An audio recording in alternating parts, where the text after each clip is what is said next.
अनमत cigarette तंबाकू पीण दी मुखालफत नहीं करती। यह गल वखरी है।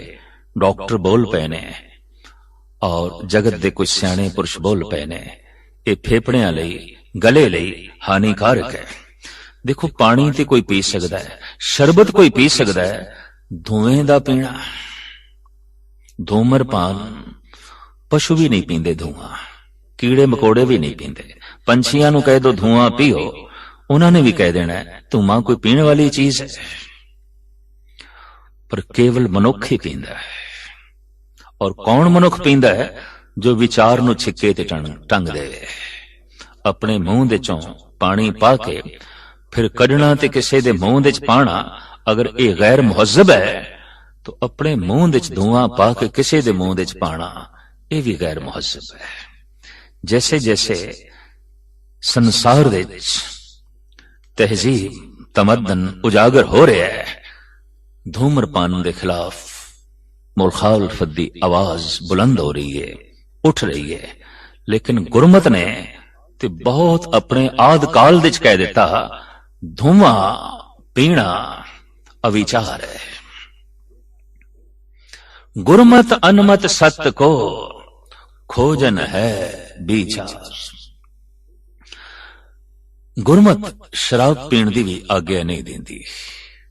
जो नशा मनुख नूं बेहोश करे, बस बेहोशी ही पाप है। जितने अनर्थ होंदे ने बेहोशी दे चौंदे ने।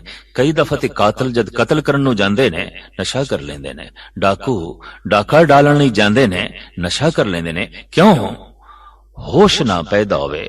होश पैदा होया ते मनुखता पैदा होवेगी ते मनुख डाका नहीं डाल सकदा।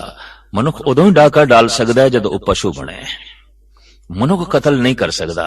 मनुख उदों ही कतल कर सकदा है जद पशु बने। मनुख बलात्कार नहीं कर सकदा, ये उदों ही कर सकदा है जद पशु बने। मनुख दुराचार नहीं कर सकदा, ये उदों ही कर सकदा है जद पशु बने। ते पशु बनने लई सौखा तरीका है नशा। इस वास्ते गुरमत इसकी भी विरोधता करती है और साफ कह देता है होछा मद मूल न पीजे जे का पार वसा है। जित पीते मत दूर होए बरल पवे विच आए। जिसदे पींदे आई मनुख अपनी अकल खो बैठे और मनुखता दे पाड़ा खड़ा हो जाए और मनुखता तो थल्ले चला जाए, बेहोश हो जाए। धर्म दी साधना यह है अपना होश संभाल, प्रभ की उस्तत करो संत मीत, सावधान एकाग्र चीत। सावधानी वधानी है, सुचेतपना वधाना है, पर नशा ते अचेत करता है। जितना किसे मनुख दे अचेतपना वधेगा उतने उस तो गुनाह जन्म लैणगे, पाप जन्म लैणगे। अचेत मनुख इंज कह लो पापी है। नर अचेत पाप ते डर रे। ऐ अचेत मनुख, गुरु तेग बहादुर साहब जी महाराज कहते ने डर सूझ नहीं, तेनू समझ नहीं, सुता पे है। इस वास्ते तेथों पाप हो रहे ने, जगत नू चोट पहुंच रही है, समझ नहीं है, अचेत नहीं है। एक मनुख मन दे तल ते अचेत होवे ते दूसरा उतों नशा पीवे, गांजा सुल्फा चरस अफीम शराब। ये ते इंज है जिवें करेले दे उत्ते निम चाड़ने।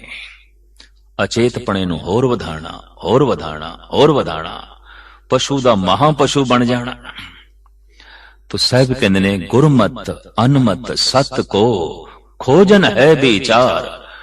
गुरमत नशे दी आज्ञा नहीं देंदी और नशे करन वाले नो गुरमत सिख भी नहीं मनदी, भगत नहीं मनदी, धार्मिक नहीं मनदी, क्योंकि नशा अचेत करता है। गुरमत अनमत सत्य को खोजन है विचार, भेड़ चाल की अंधगत जान ले हो अविचार। जगत दे किसी हद तक देखा जाए भेड़ा चाल मनुखा दे है। ये जिहड़ी गल प्रचलित हुई है ना, भेड़ा चाल की है, एक मनुख जिस पासे चले उहदे पिछे चल पैना। ये भेड़ा चाल धार्मिक दुनिया च मिलता है। ये भेड़ा चाल ਸਮਾਜਿਕ ਤੇ ਰਾਜਨੀਤਿਕ ਦੁਨੀਆ ਵਿੱਚ ਮਿਲਦਾ ਹੈ ਔਰ ਇਹ ਭੇਡਾ ਚਾਲ ਕਈ ਦਫਾ ਪਰਿਵਾਰਕ ਜ਼ਿੰਦਗੀ ਦੇ ਵਿੱਚ ਵੀ ਦੇਖਣ ਨੂੰ ਮਿਲਦਾ ਹੈ। ਇੱਕ ਪਾਸੇ ਜੋ ਚੱਲ ਪਿਆ ਹੈ, ਫਿਰ ਪਿੱਛੇ ਚੱਲ ਪੈਣਾ, ਸੋਚਣਾ ਨਹੀਂ, ਵਿਚਾਰਨਾ ਨਹੀਂ। ਇੱਕ ਬੜੀ ਸੁੰਦਰ ਗਾਥਾ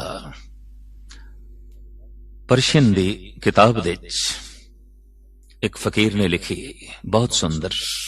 ਇੱਕ ਉਸਤਾਦ ਆਪਣੇ ਵਿਦਿਆਰਥੀਆਂ ਤੇ ਪ੍ਰਸ਼ਨ ਕਰਦਾ ਹੈ, ਦੱਸੋ ਇੱਕ ਬਾੜੇ ਦੇ ਵਿੱਚ ਇੱਕ 4 ਦੀਵਾਰੀ ਕੰਢਿਆਂ ਦੀ, ਉਸ ਦੇ ਅੰਦਰ 100 ਭੇਡਾਂ ਨੇ। ਇੱਕ ਭੇਡ ਛਾਲ ਮਾਲ ਕੇ ਲੰਘ ਗਈ, ਟੱਪ ਕੇ ਲੰਘ ਗਈ, ਦੱਸੋ बाकी कितनी बचियां। तो बच्चे तो हैरान हो गए, ये तो कोई सवाल पेचीदा नहीं है, बड़ा सरल जिहा। खड़ा हो गया एक बच्चा, कहने लगा उस्ताद जी ये तो कोई बहुत वड्डी गल नहीं, एक भेड़ चली गई 99, बाकी 99 बच गई।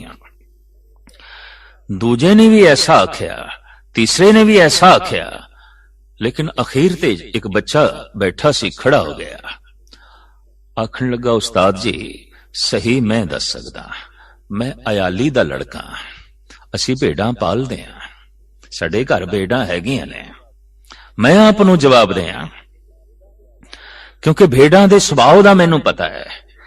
एक भेड़ छाल मार के लंघ गई तो समझ लेना साड़ियां भेडां उसे पीछे गईयां, बाकी कुछ भी नहीं बचे।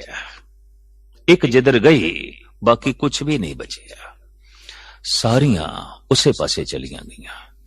धार्मिक दुनिया दे तरह तरह दे बोसीदा रस्म भेड़ा चाल, परिवारक जिंदगी दे, आर्थिक दुनिया दे, फैशन दी दुनिया दे हो रहे चारों पासे मनुख नूं देखिए तां किसे हद तक किसे दे पिछे चल रहा है, बिना सोचे समझे, बिना जाने भी जिस दे पिछे तू चल रहे हैं कदम किथे पहुंचणगे, जिस दे पिछे तू चल रहे हैं आखिर मंजिल की है, टिकाणा की है, किस थां ते तू पहुंचेगा।